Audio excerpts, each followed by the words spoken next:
is the biggest myth and why is it wrong? Um, I think the biggest myth is that for me in brand strategy, that it's a luxury. And it's wrong because of the reasons that I said in the beginning, is that especially these days, people are looking for authenticity, whether that's B2B or B2C. People are looking for, that is what is helping brands set themselves apart, is really coming from somewhere that's a bit more personal. And so I think that focusing on authenticity and teasing that out and looking more intensely at your competitive landscape and your customer is really important these days.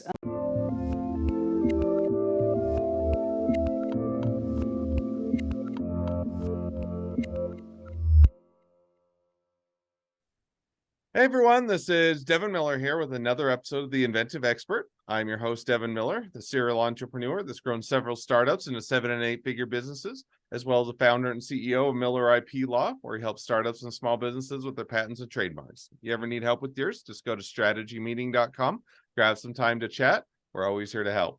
Now, today we've got another great guest on the podcast, Stacy Thal.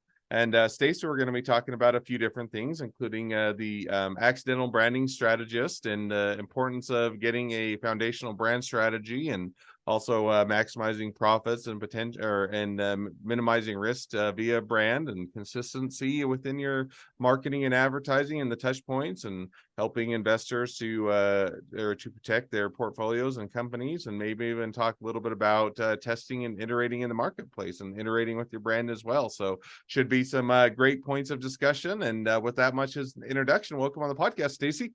Thank you so much, Devin. Great to talk to you. Absolutely. So now, for those that haven't caught, Stacy was also on our sister podcast, The Inventive Journey. So if you haven't had a chance to go catch your episode there and want to learn more about her journey, definitely encourage you to go check it out there. But for those people that either haven't had a chance yet or saying, hey, I'd just like to hear just a little bit about Stacy before we dive into the expertise at hand, tell us a little bit about yourself. Well, these days, I'm what I'm calling an MVP brand strategist. So that means that I help primarily investors and startup founders create their foundational brand strategy with an MVP lens, that is minimum viable product, since everything these days is about, as you mentioned, testing, learning, and iterating through years of experience and all sorts of research that I do, and my background in copywriting. I articulate all those elements of a foundational brand strategy to help investors and startups have a better chance out at market, and some foundation to start with so they can test and learn and iterate with confidence.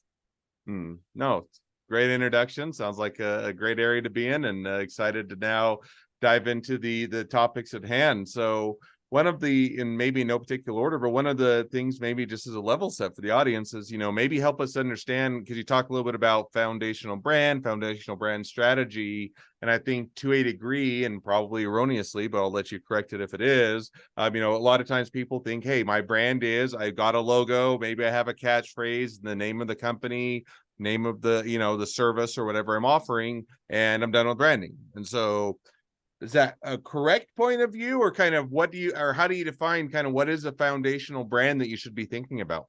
Yeah, that's why I got into this business, is that I spent a lot of years as a consultant helping people in marketing and advertising. And then before the economy tanked last time in 2008, I went in-house and worked for big household names like Google and Walmart and Yahoo, and saw these things internally there too. What I've been able to observe in my 20 years of doing this work is that this ubiquitous statistic that we see with startups, that most startups, meaning up to 90% of startups, fail within the first 5 years. That can be about lack of market fit. It can be you don't have the right product at the right time. It can be that you don't have a good business model. It can be bad management, but mostly folks that start up businesses or traditional startups have a fantastic idea. They just don't have the chops to market it, and they're oftentimes really close to it.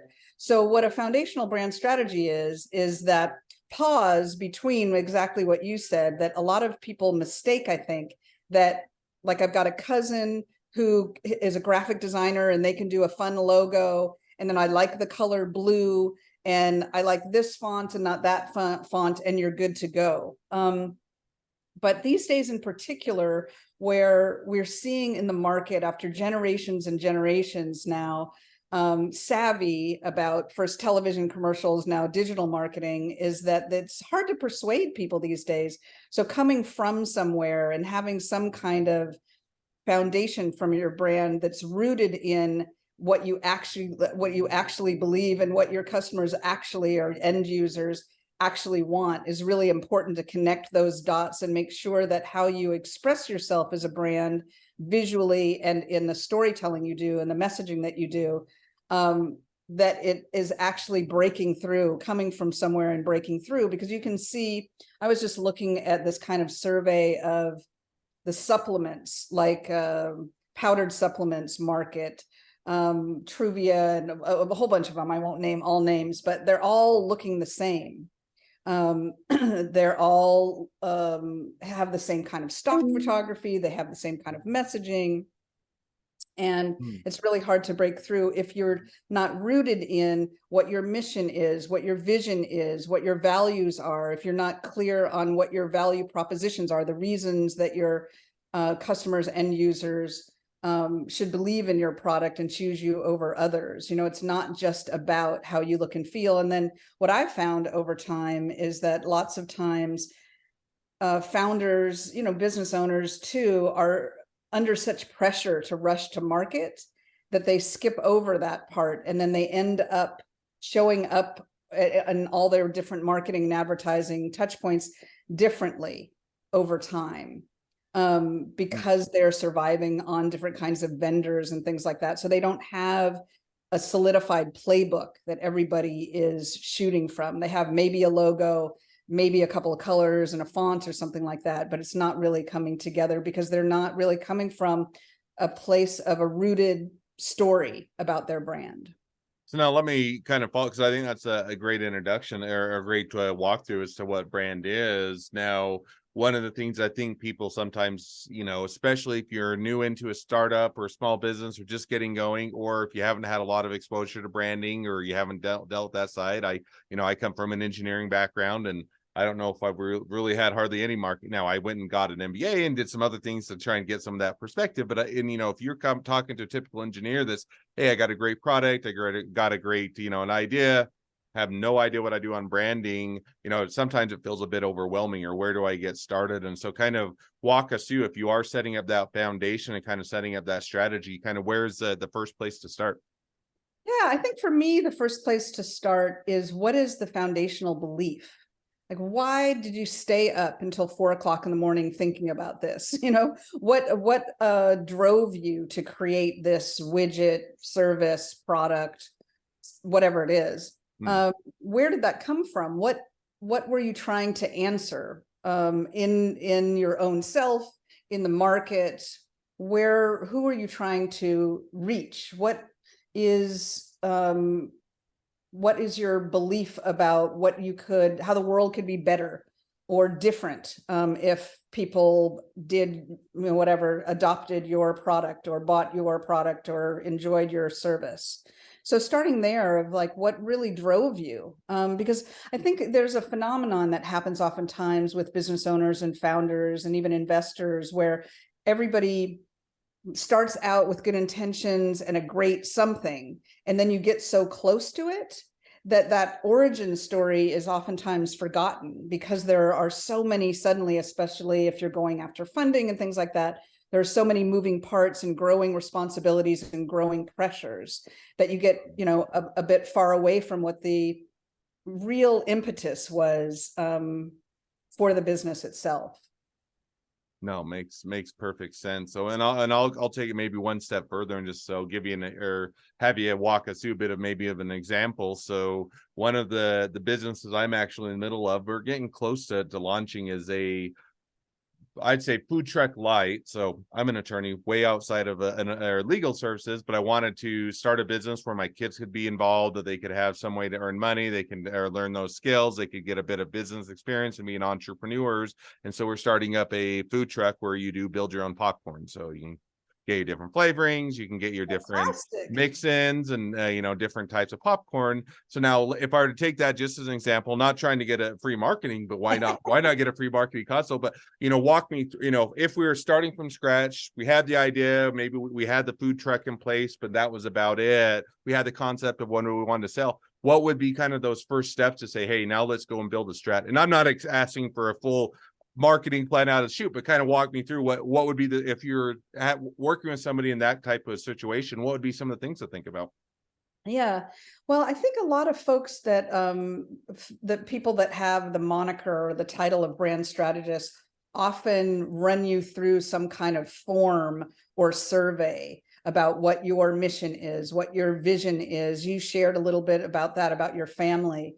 But I've found over time that especially folks that are busy or that are sideline entrepreneurs with something that hasn't caught yet, that's not their primary source of income or something like that, just don't have the time or might not know how to answer that question. So for me, I find it easier and better and more productive and more efficient ultimately to have a conversation about it. So what I heard you say, Devin, was that the driver for you, I love this popcorn concept. The driver was to do something with your kids, to teach them to have a job so that they can make some more money, or some money, make a little bit of scratch, as my mom would say, and Sure. learn some of that entrepreneurial spirit from you. I guess my first question to you would be, have you seen this business somewhere else? I haven't.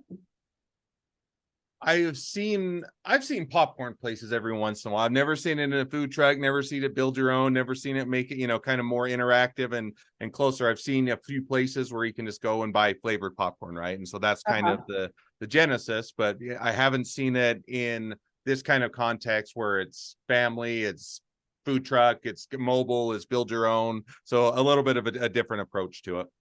Yeah, so I love that. I love that. And I can visualize the whole thing right now. It seems really popular outside festivals and concerts and things like that. And I know that in all the whatever, like farmers markets that I go to, there's always like a kettle corn stand or something, and you can see everybody's walking around with that and not the other things, right? They might be getting vegetables over here or a artisan made soap over there, but they're walking around eating that popcorn. So good for you. I like the idea. We'll talk offline about your brand a little bit more, but I think starting with, I love this, the whole family vibe of it. And I think that what I would do is start with talking about what your capacity is, what your vision is for this.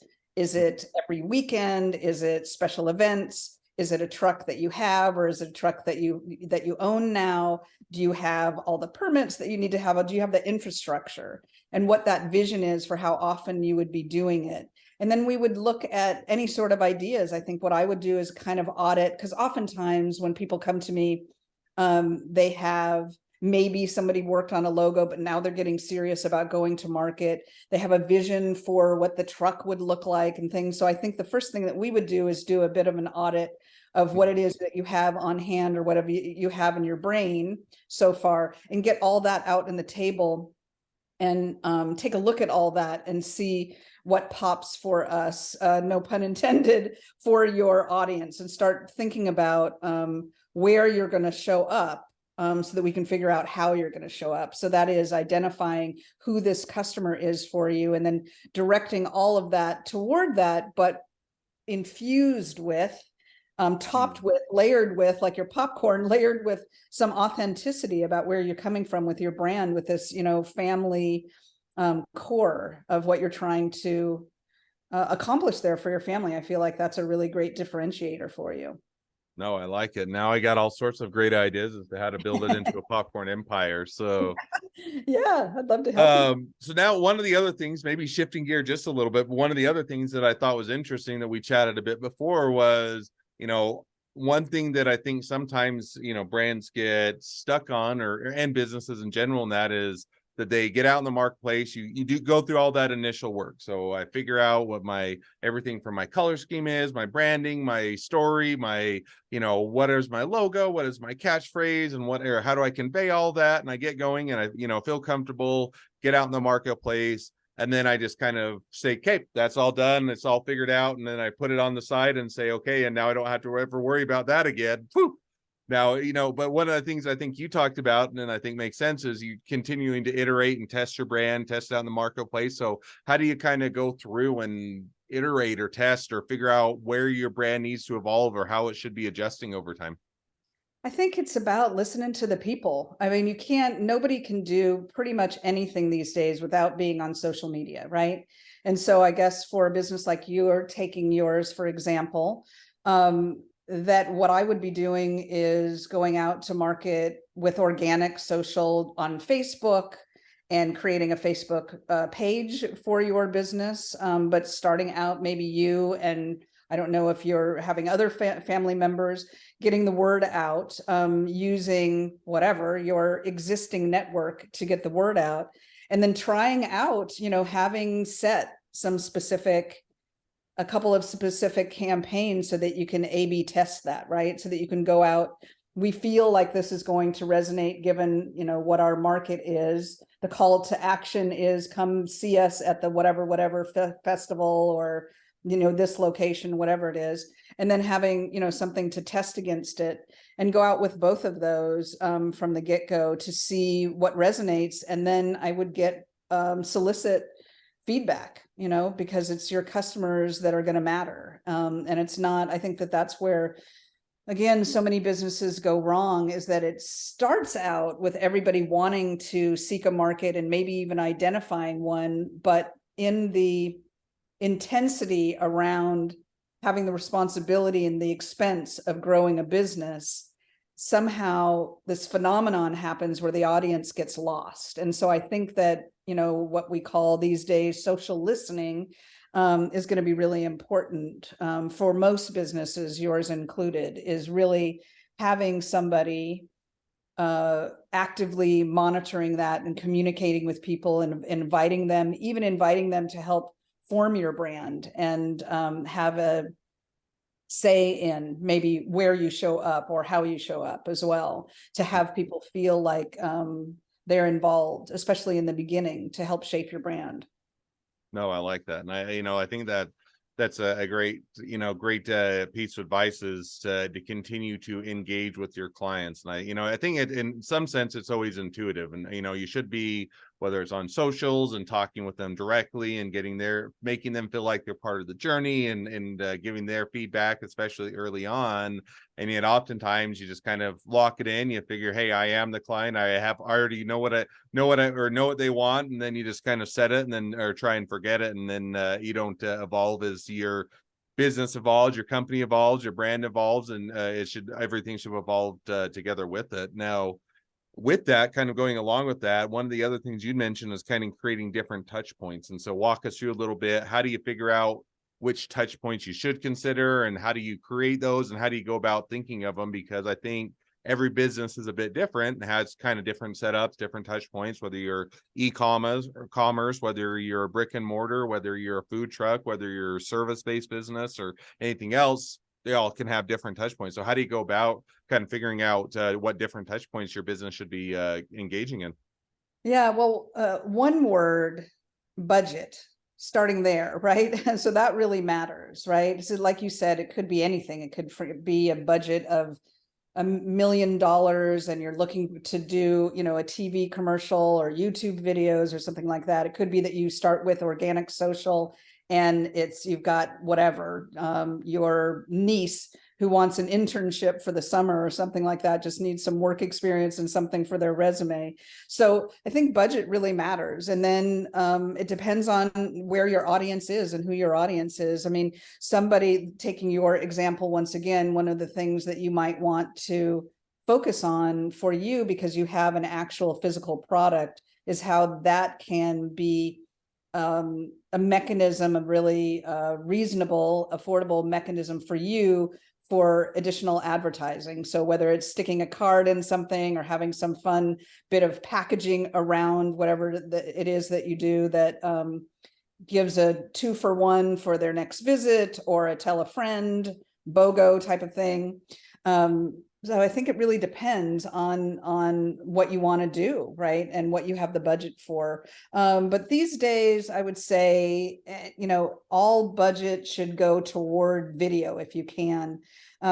There's so much eyewash out there with static visuals in particular, and video captures eyeballs, more than anything. So if you can, put money toward video, even if it's just fun on your iPhone or whatever video that you catch from your point of view, looking out from your food truck at all the happy popcorn eating faces, and put that on your, your social, your own Facebook page or whatever it is. That could be helpful. But I think it really, comes down to budget, and then it comes down to figuring out, who your market is and where they are, and playing to that. No, I think that's definitely some great takeaways and a great piece of advice. And feel like we've just barely scratched the surface, and yet we're already towards the end of today's episode. So we'll have to have you back on and have a follow-on conversation sometime. But at least for today's episode, we'll go ahead and jump to the question I always like to ask at the end of each episode. So that is within your industry, what is the biggest myth and why is it wrong? What is the biggest myth and why is it wrong? I think the biggest myth is that, for me, in brand strategy, that it's a luxury. And it's wrong because of the reasons that I said in the beginning, is that especially these days, people are looking for authenticity, whether that's B2B or B2C. People are looking for, that is what is helping brands set themselves apart, is really coming from somewhere that's a bit more personal. And so I think that focusing on authenticity and teasing that out and looking more intensely at your competitive landscape and your customer is really important these days, because the market demands it, and the generations upcoming, Z and A, are going to, they can smell marketing from a mile away. And so showing up in a more authentic way, no matter what your business is, that's breaking through, and brand strategy is really important when it comes to that. No, I think that's a great myth to dispel, and a great takeaway. So with that, now, if as we wrap up, if people want to reach out to you, they want to be a customer, they want to be a client, they want to be an employee, they want to be an investor, they want to be your next best friend, any or all of the above, what's the best way to reach out to you, contact you, find out more? Yeah, hit me up on my website. It's my name, Stacy Thal, STACYTHAL.com, and then a /MVP for minimum viable product, or most valuable player, like you, Devin. And your popcorn thing. I'm going to talk to you about that, popcorn biz. So hit me up there.